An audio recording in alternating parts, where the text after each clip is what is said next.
And hello, Nick's Pinball Chronicles channel. I have another pretty interesting piece of diagnostic equipment that you can use to troubleshoot Switch Matrix in these particular Bally Williams games. If you don't want to use a jumper, like what I said in an earlier video, you can get one of these. This is from a company called Siegecraft Electronics. And what this does is it simulates the 8 rows and columns of switches in the game, so you can isolate between if you have a board problem or if you have a under the playfield problem or a wiring problem.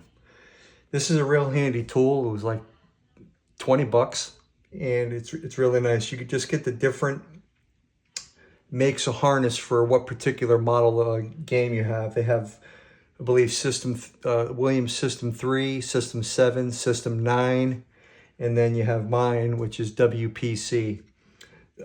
These have to be crossed because for some reason when he designed this board, the rows on my CPU board is on the right and the driver columns is on the left. So let me show you how I did it. Take the back glass off. It's fairly simple. And make sure power's off, obviously. Open the back box. It's a lot handier if you have a drop light, a little handy light to give you some light over here. But you take your switch matrix plugs off. You have 208. Just pull it off the game, and 206 or 207. They're both the same. Pull that one off the game. Now you take your tester and plug into where those other plugs were. Make sure you line up the plug. Push it on. Take this one. Make sure you're lined up. Push it on. My game's a little bit different to see, but I'll demonstrate because I'll close the box partially so you can get a view of the DMD, so you can see what it looks like when you're simulating. Let me tip the camera down a little bit. When you're simulating switch pushes with the tester. So what you do is you just power the game on as normal. The game will boot.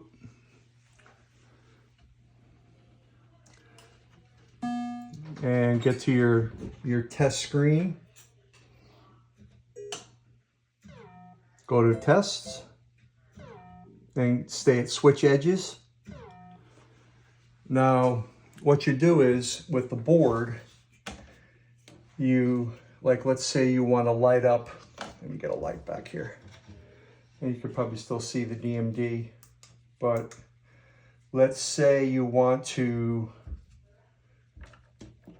light column 1, row 1. So you hold the row button down, column button, and you hit the row button. And it should simulate. Let me see. That one's not, yeah. Some of these games aren't using every single switch in the grid, so you gotta kind of walk around until you find the particular switch that you're looking for. But if you hold, let me see, if you hold a row down, there's row 1, column 2. There it is right there. 3, 4, 5. And then the solenoids will trigger when you're activating them. And you just go Row 3, let me see where I am here. Row 3, it's kind of hard to do it with one hand.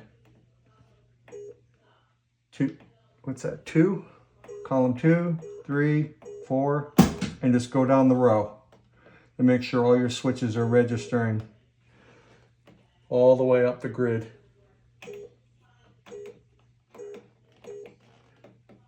That's not used. Some of the switches aren't used in the rows, but this is a very, very handy tool to use.